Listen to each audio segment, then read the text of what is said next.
My friend Amara asked me to file her baby's birth certificate while she recovered from a C-section in St. Augustine, Florida. She told me to make sure her husband, Caleb, didn't see it because he was obsessive about paperwork, and she didn't want him leaving her side during recovery to handle it himself. I was standing in line at the county courthouse when Caleb walked in, looking frantic. He rushed over, saying Amara had sent him. My stomach sank, because Amara had explicitly said he'd be at the hospital all day. He reached for the envelope, but I instinctively pulled it back. "Just hand me the papers," he said, grabbing my wrist not hard, but firm enough to make me uneasy. People in line started glancing our way. He let go and gave a tired laugh, saying he was just drained from the birth, but his eyes stayed glued to the envelope like it held state secrets. The line inched forward, and Caleb stayed right beside me, asking if Amara had seemed okay when she gave me the papers, if she'd mentioned anything specific about the baby's name. His phone kept buzzing, and I caught glimpses of texts from Amara asking where he was, why he'd left the hospital. "Everything all right?"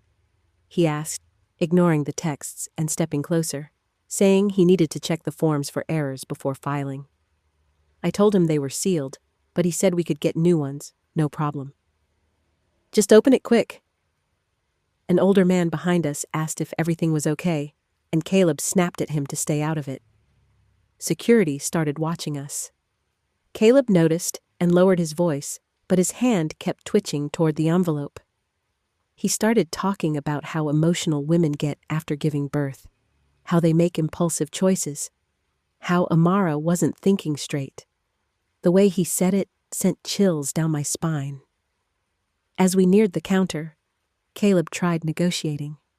He offered me $100 just to let him glance at the form. When I refused, he upped it to $500, then $1,000. His desperation was unnerving, because I couldn't fathom why the name mattered so much unless he already suspected something. "We agreed on Stella," he kept saying. "We've been calling her Stella for months." The nursery has Stella painted on the wall.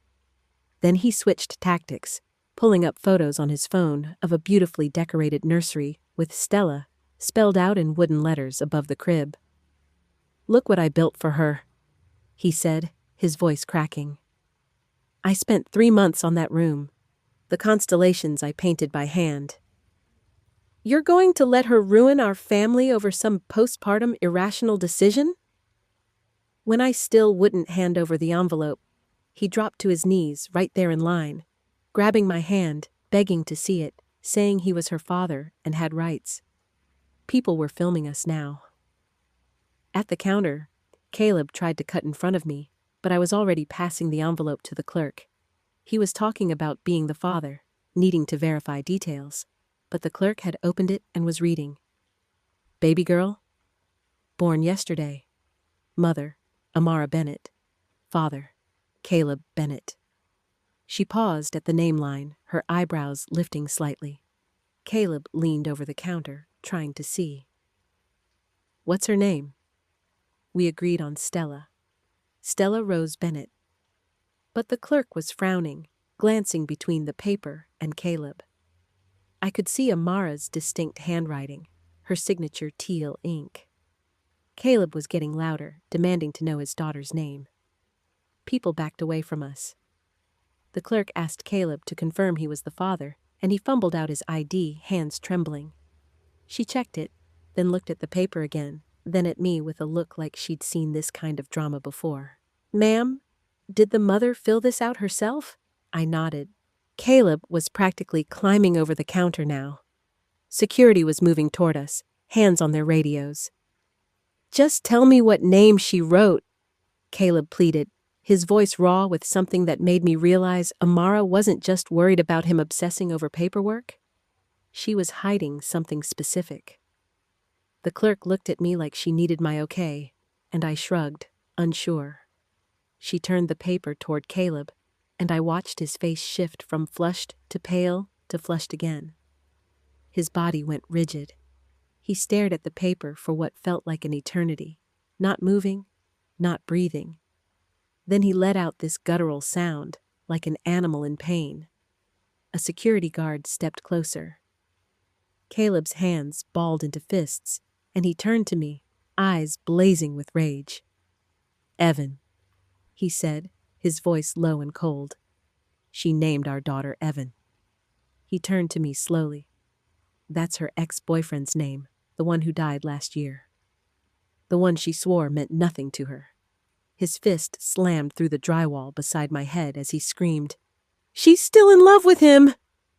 A security guard grabbed his arm, pulling him back while another stepped between us, radio crackling for backup.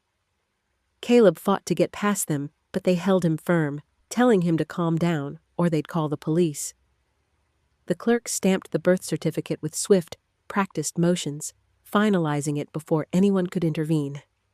Caleb kept shouting about Evan, about betrayal, about his daughter being named after a dead man, while people recorded with their phones. 2 more guards arrived, escorting Caleb toward the exit as he twisted in their grip, face red, tears streaming.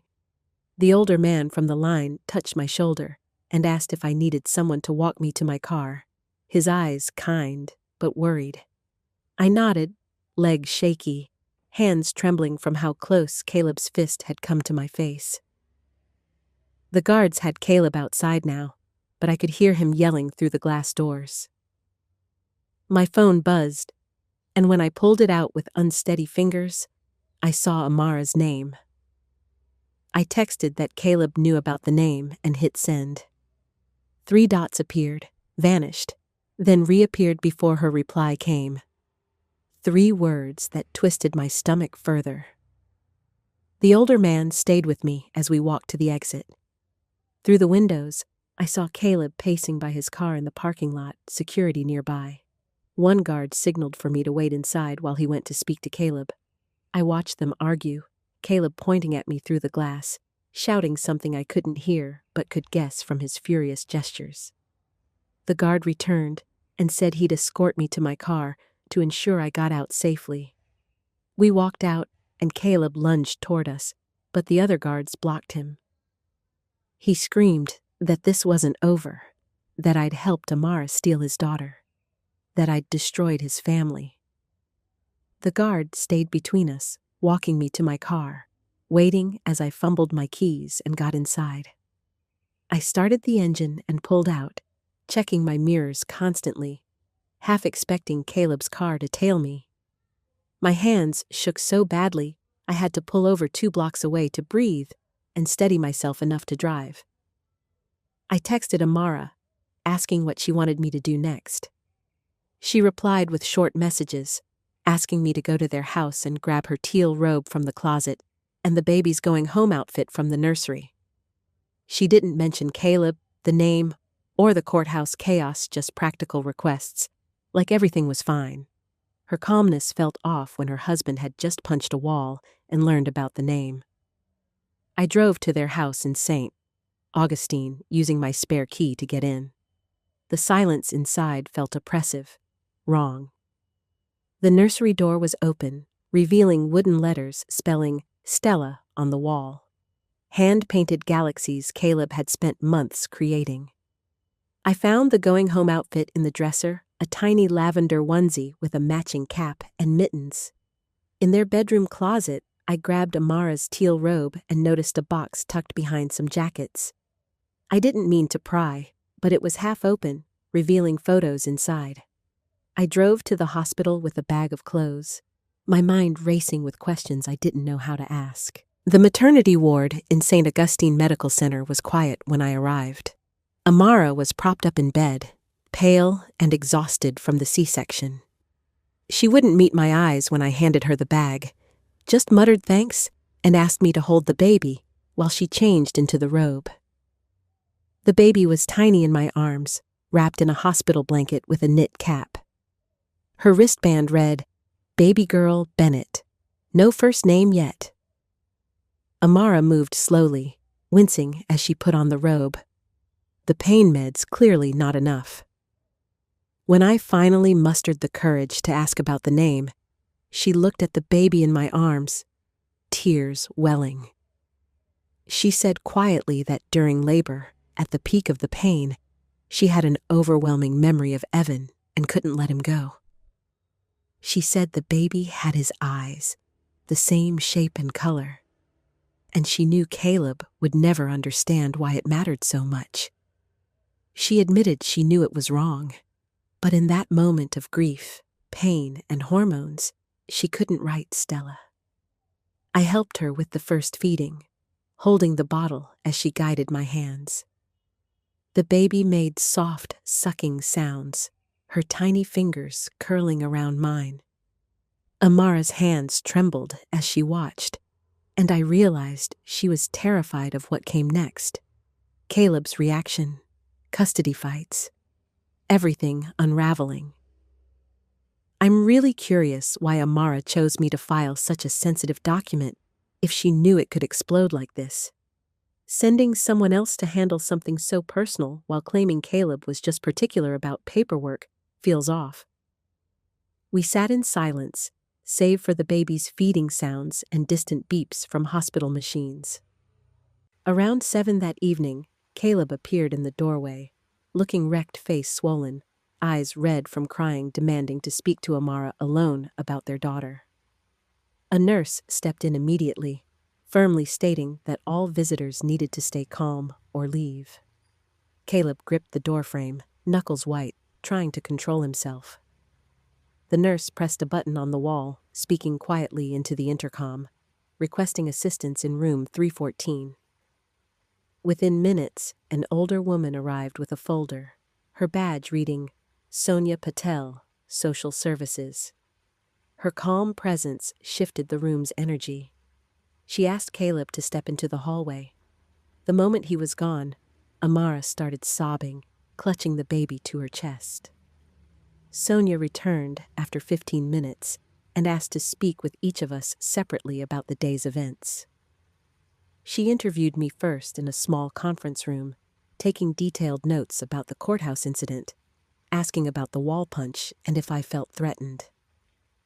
She recorded exact quotes and times, ensuring accuracy before moving to Amara.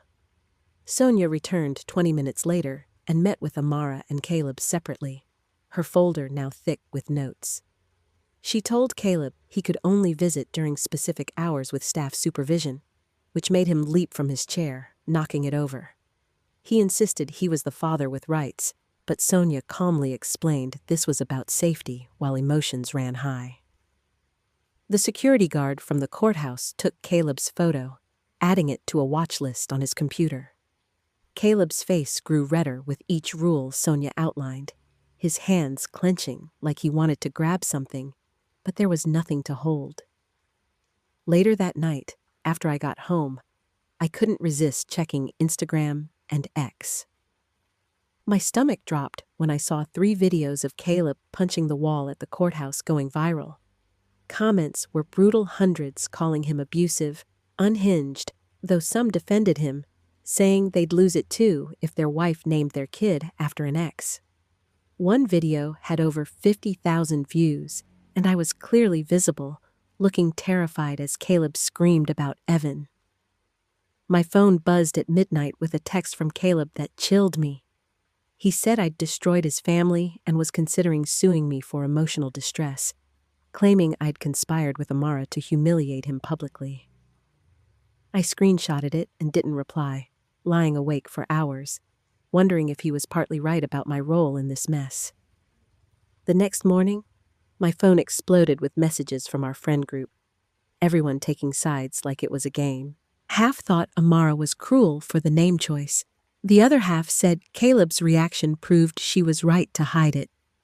This wasn't just about their marriage anymore. It was fracturing our entire social circle. Amara called that afternoon, asking me to grab specific items from her closet. Walking into their house felt like entering a museum of a life that never was. The nursery hit hardest Stella in perfect wooden letters, hand-painted stars and comets, tiny clothes folded in drawers. This room was meant for joy, not evidence of everything broken. In Amara's closet, I pushed past jackets to find her jewelry box and found a shoebox hidden behind them. Inside were photos of Evan, his funeral program, love letters he'd written, and at the bottom, a pregnancy test dated 2 months after his death. My brain started calculating things I didn't want to know. I called Amara to confirm what she needed, and she broke down on the phone. She admitted she never processed Evan's death before meeting Caleb, thought she could move on, but when she saw the baby during labor, Evan's memory overwhelmed her. She sounded lost, sobbing so hard her words blurred. 2 days later, Caleb showed up at the hospital with flowers and an envelope from his lawyer about custody and changing the baby's name. Sonia intercepted him before he reached Amara's room, and they disappeared into her office for over an hour while Amara fed the baby, both of us pretending we couldn't hear Caleb's raised voice through the walls. Sonia later said Caleb was exploring legal options but was open to mediation if Amara agreed. Someone I didn't know forwarded me a screenshot of an email Caleb sent to the hospital administration, claiming Amara had postpartum psychosis and shouldn't make legal decisions about the baby, attaching articles about postpartum hormones. The administration forwarded it to Sonia, creating an official record of Caleb's attempt to declare Amara unfit. Sonia scheduled separate meetings with them the next day, bringing in a patient advocate to set boundaries and expectations. She explained Caleb had parental rights, but Amara had medical privacy rights, and they needed to find a middle ground for the baby's sake, even if they couldn't stand each other. The next afternoon, I returned to the hospital and saw Caleb outside Amara's room, pressed against the glass, watching her hold the baby. His shoulders shook, and when he turned to me, his eyes were swollen. He pointed through the window at them, his mouth moving silently at first. Then he grabbed my arm, pulling me closer to the glass, pointing at Amara's soft expression as she looked at the baby. He kept tapping the window, mouthing something about being erased, about not existing anymore. His twisted face showed this wasn't just about control. He truly felt Evan had replaced him in his daughter's life. Later, Amara told me what happened during labor, while the nurse changed the baby's diaper. She said, at the height of the pain, she heard Evan's voice, clear as if he were in the delivery room, talking about wanting kids someday. The grief hit so hard she couldn't breathe, and when the nurse handed her the form, she wrote his name without thinking. She insisted she didn't plan it, didn't mean to hurt Caleb, it just happened. Her hands shook as she spoke, tears streaming. That night, Caleb sent me screenshots of texts between him and Amara from the past 9 months. They'd spent hours choosing Stella Rose, discussing its meaning, how it fit their last name. There were photos of them at a baby store picking items with Stella on them, messages where Amara said she loved the name, couldn't wait to meet baby Stella. The timestamps showed months of planning, not a casual talk. Caleb had highlighted every mention of Stella in yellow. At the bottom, he wrote that this proved Amara had lied intentionally, planning the betrayal all along. 2 days later, Amara's mom, Loretta, arrived from Georgia with 2 suitcases, immediately lecturing Amara about the name situation. She stood over Amara's hospital bed, gesturing wildly, saying this was madness, that Amara needed to fix it for the baby's sake. She called Caleb a good man who didn't deserve this. Amara stared at the wall, silent. Loretta turned to me, asking if I could talk sense into her daughter, but I shrugged, at a loss for words. She paced the room, muttering about how her generation would never do this. 3 days after the birth, they discharged Amara. I drove her and baby Evan home, Caleb following in his car. Amara sat in the back seat, gripping the car seat handle, her knuckles white, constantly checking the side mirror to see Caleb's car. His lawyer's move with the flowers felt like a contradiction. Was he trying to seem caring while threatening legal action? His breakdown by the window made me wonder if his anger masked deeper pain. No one spoke during the 20-minute drive. The baby slept, and the tension felt like a physical weight. At the house, Amara froze in the nursery doorway, staring at the Stella letters, the constellation mobile, the blanket embroidered with Stella in cursive. Her body shook, and she made a choking sound, still clutching the baby. Loretta tried to take the baby, but Amara's arms were locked tight. I pried her fingers off one by one so Loretta could take the baby to the living room. Amara collapsed against the doorframe, gasping. Loretta dug through her purse for a paper bag, and we got Amara breathing into it while the baby cried in the other room. Caleb pulled up and approached the front door, but Amara scrambled to lock it before he could enter. He knocked, calling out that he lived there too, that she couldn't keep him out. Amara slid down the door, sobbing, as Caleb's knocking grew louder. He called Sonia on speakerphone from the porch, and we heard her calm voice asking what was happening. Caleb explained he was locked out of his own house. Sonia asked to speak to Amara, and after some back and forth, they agreed Caleb could visit the baby, but Amara needed space to recover. Caleb slept in his car in the driveway that night as we watched through the curtains. The next morning, my phone buzzed with a photo from Caleb of the empty nursery crib. Stella. Decorations visible. His message said he couldn't even hold his daughter in the room he'd built. An hour later, he texted that he was packing a bag to stay with his brother Ethan until things were resolved. We watched him load 2 suitcases into his trunk and drive off without looking back. I suggested to Amara that they could call the baby Elle, a nickname close to both names. She seemed interested for a moment and texted Caleb. His reply was sharp. Her name was Stella or nothing, and he wouldn't accept any version of Evan's name. The compromise died instantly. 2 days later, Caleb called Amara, and their phone call turned ugly. I heard him yelling through the speaker from across the room, saying maybe she wasn't even sure he was the father. Maybe that's why she'd done this. He retracted it immediately, but Amara hung up, shocked, saying she couldn't believe she'd married someone who could think that.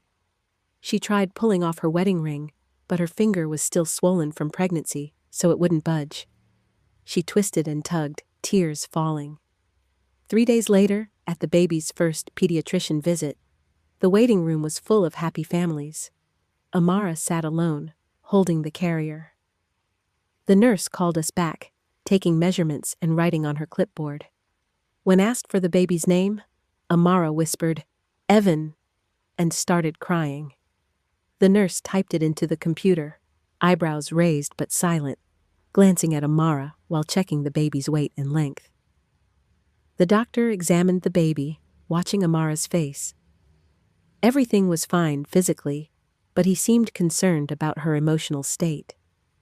In the parking lot, Amara turned to me and said maybe she'd made a terrible mistake, that it was too late to fix. Her phone buzzed with a text from Caleb asking to meet me. I didn't want to, but his message felt less angry, more desperate. The next morning, I met him at a coffee shop in downtown St. Augustine, where he sat in a corner booth, looking rough dark circles, unshaven. He pushed a laptop toward me without a greeting. The screen showed Amara's browser history from the past month, with daily visits to Evan's memorial Facebook page, maintained by his mother. Amara had left comments on posts, writing about missing him, wishing he could meet their baby. Caleb showed private messages where Amara discussed the pregnancy with Evan's mom, never mentioning this to him or me. His hands shook as he showed timestamps proving she'd visited the page during labor. He said the deception went beyond the name choice she'd asked Evan's mom for name suggestions months ago while pretending to plan with him. I pushed the laptop back, saying I couldn't keep being their go-between. My mental health was crumbling.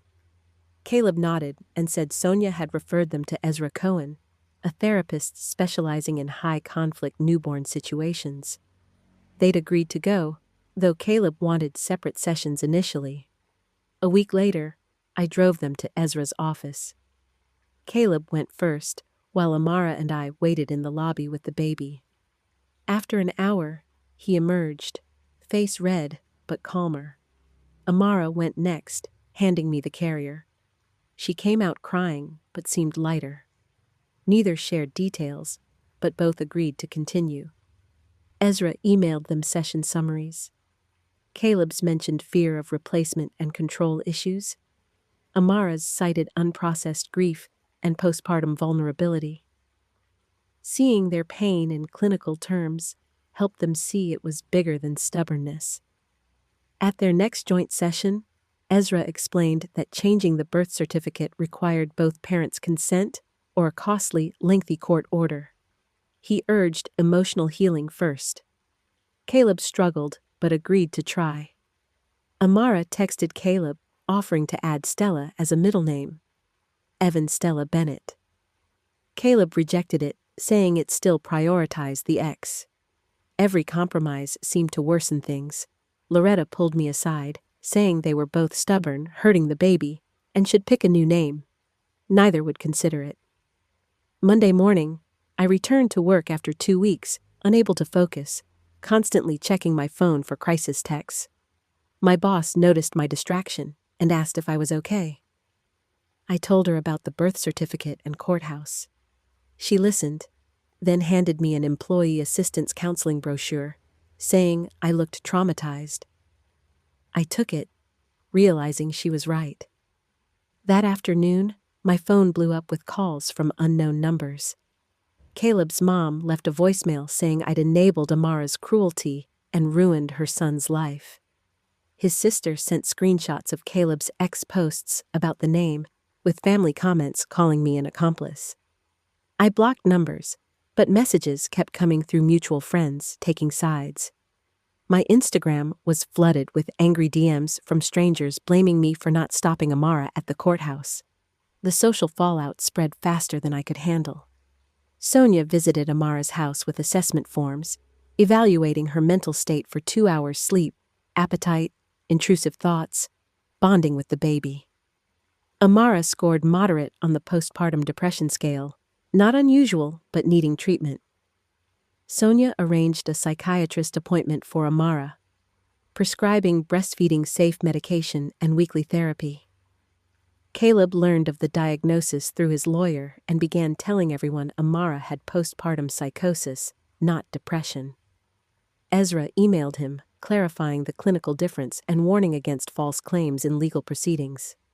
Caleb backed off, but kept raising Amara's mental health in custody talks. 3 days later, I sat in a community center support group, listening to strangers share divorce stories. A woman named Paula cried about her husband leaving over her spending. A man named Javier discussed losing his kids over a DUI. Their stories of families breaking over seemingly fixable issues showed me how common these fractures were. Amara and Caleb's situation wasn't unique, just the detail of naming the baby after a dead ex. The group gave perspective, but also made things feel bleaker. If marriages ended over school choices, what hope did Amara and Caleb have? That weekend, Caleb signed a lease on a 1-bedroom apartment near Ethan's place. He sent Amara photos of a plain crib with white sheets, no decorations, just a calendar marking custody days. The bare setup contrasted the starry nursery he'd built. Amara cried at the photos, seeing them as proof they wouldn't reconcile soon. The parallel households felt like surrender. 5 days later, the first supervised custody handoff happened in the hospital parking lot with Sonia overseeing. Caleb hadn't held the baby in over a week, and his hands shook as Amara passed her over. He counted her fingers and toes, tears falling, whispering something I couldn't hear. Amara watched from her car, face against the window, crying as Caleb rocked the baby. Sonia took notes, ensuring no inflammatory remarks.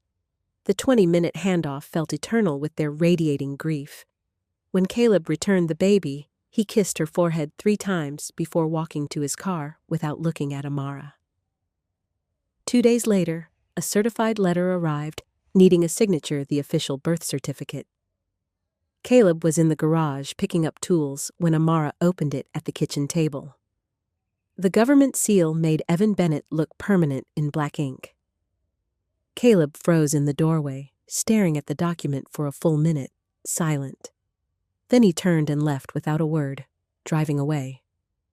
Amara texted him repeatedly, asking if he was okay, but he didn't reply for 2 days. When he did, it was a one-line text. He needed space to process. The silence was worse than their fights. 3 days into the quiet, Ezra called me, saying Caleb had agreed to anger management classes and asked me to tell Amara since he wasn't ready to talk to her. I drove to Amara's, where she sat staring at nothing, the baby asleep in her bassinet. She nodded at the news, unsurprised. That week, Caleb attended 2 sessions, texting Amara short updates like, "Went to group today," or "Therapist says progress." Amara read them repeatedly, like they were love notes. I saw Caleb's car at the anger management center in a strip mall between a vape shop and a laundromat, making it feel more real than his legal threats. During the second week, Sonia arranged a supervised visit at the hospital family center. Caleb was waiting in a bright blue room full of toys, standing so fast his chair scraped when we arrived, his eyes locked on the baby carrier. The social worker, a young woman with a clipboard, reviewed the rules. Caleb stared at his daughter, memorizing her face. When Amara handed her over, his body shook. He walked around, calling her sweetheart and my little one, avoiding both names. Amara sat in a corner, tears falling. At the hour's end, Caleb kissed the baby's forehead 10 times before returning her, making brief eye contact with Amara before leaving silently. That night, Caleb texted me, apologizing for the courthouse and blaming me. It was the first time he'd reached out since, saying I was just trying to help and got caught in the middle. I stared at the message for 20 minutes, replying only, "Thank you," feeling a slight relief. At the baby's 1-month checkup, I went with Amara, nervous about running into Caleb. They'd scheduled separate appointments, and the receptionist wrote Baby E. Bennett on forms, avoiding either full name. The pediatrician said the baby was healthy, gaining weight perfectly. Amara called her baby girl to the doctor, not Evan. My boss noticed my stress at work, reminding me about the counseling program, pressing the brochure into my hands. I made an appointment, mostly to appease her, but in the therapist's office, I broke down, crying through the session. The therapist, an older man with kind eyes, helped me see I was carrying guilt about the courthouse, about holding the envelope when it all exploded, though it wasn't my fault. He gave me homework to practice saying no and setting boundaries, which felt silly until I realized how hard it was to tell Amara I couldn't come over one night because I needed to do laundry and sleep. 2 weeks later, Ezra got Amara and Caleb to a joint session, sitting on opposite ends of a couch.